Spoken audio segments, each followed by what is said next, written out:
L'insécurité préoccupe toujours autant dans l'archipel. Pour faire face, de nombreuses communes misent sur la vidéosurveillance. C'est le cas de Pointe-à-Pitre qui annonce l'installation de 20 nouvelles caméras.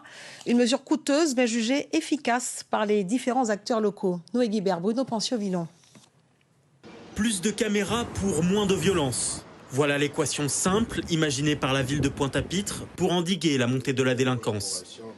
Depuis 2020 et l'arrivée à la mairie du conseil municipal actuel, le nombre de caméras n'a cessé d'augmenter. La situation nous oblige aussi à répondre à ce besoin de sécurité de la population, donc elles deviennent obligatoires et puis nous faisons en sorte que ça soit effectif. Nous avions trouvé à peine une quinzaine de caméras fonctionnelles. Aujourd'hui, nous en sommes à une cinquantaine. Nous allons monter en puissance aussi d'ici la fin de l'année avec 20 points supplémentaires et nous envisageons d'ici 2026 d'avoir plus de 90 caméras qui couvrent l'ensemble du territoire.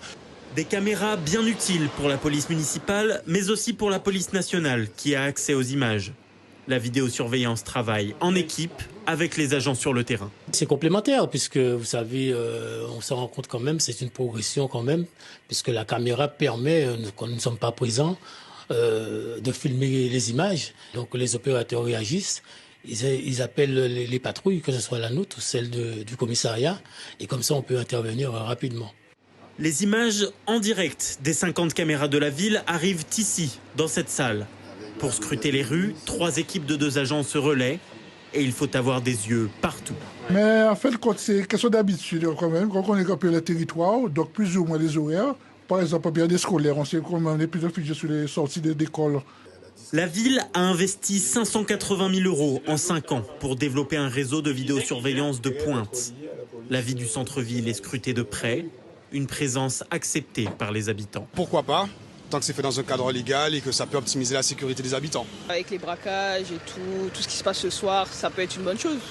Après, je ne sais pas s'il y en a assez, mais c'est un début. C'est bien, mais bon, il y a la notion de liberté individuelle quand même, de Big Brother, de Big... voilà, et on y pense quand même à 20%.